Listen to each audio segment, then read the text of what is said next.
Next thing I want to talk to you about is the cost of mediation. So I did some research on this and I'll kind of go over how we came up with our numbers.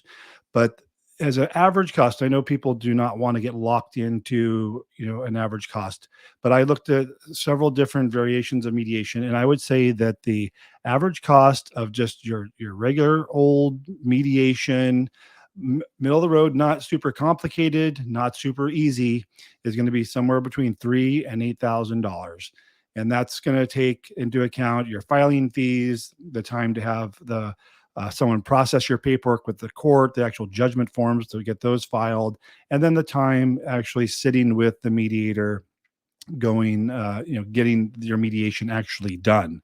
And obviously the hourly rates and that average cost, I'm giving you that range of $3,000 to $8,000. Is it really going to come down to how much time you spend in front of the mediator? So the next thing I wanted to talk about, well, let me back up to the hourly rates. Hourly rates with attorneys is going to be their standard hourly rate. So I would say in LA County and in California in general, you're probably going to find hourly rates for attorneys between $400 and $600 an hour. There's definitely people that are less expensive than that, and there's also people that are more expensive than that as far as an hourly rate. So that's going to have an impact on your total mediation costs. I know there are some mediators that, and especially the one that comes to mind is a certified divorce financial analyst we were talking about a minute ago, charges $200 to $250 an hour.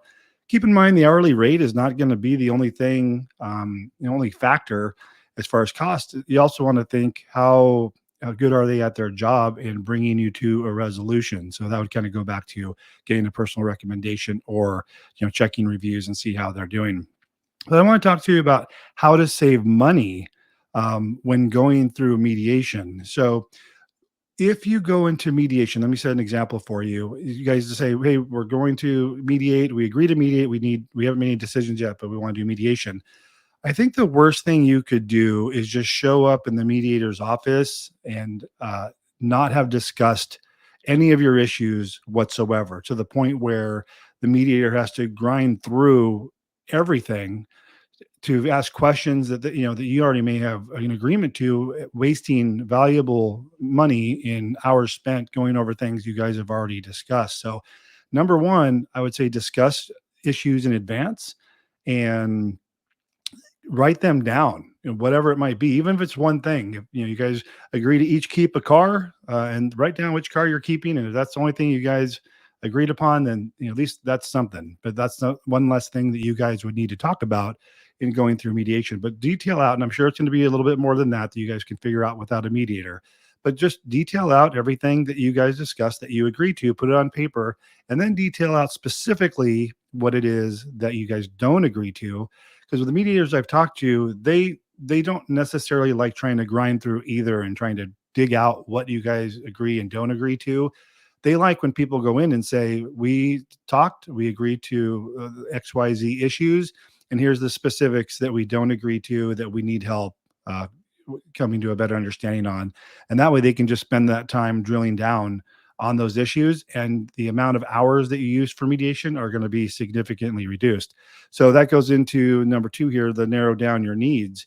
Go in with a specific plan.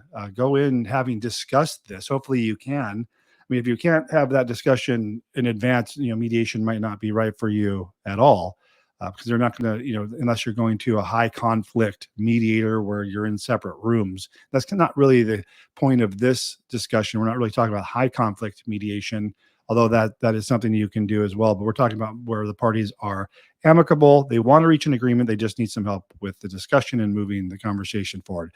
So discuss issues in advance, narrow down your needs, be prepared. So what I mean by that is, if you guys are going to talk about financials, have already your documents printed, statements, mortgages, credit cards, have everything out. Maybe if you like doing Excel spreadsheets, have a spreadsheet that has it broken down. The courts, even, you can use the schedule of assets and debts to list out your assets and debts.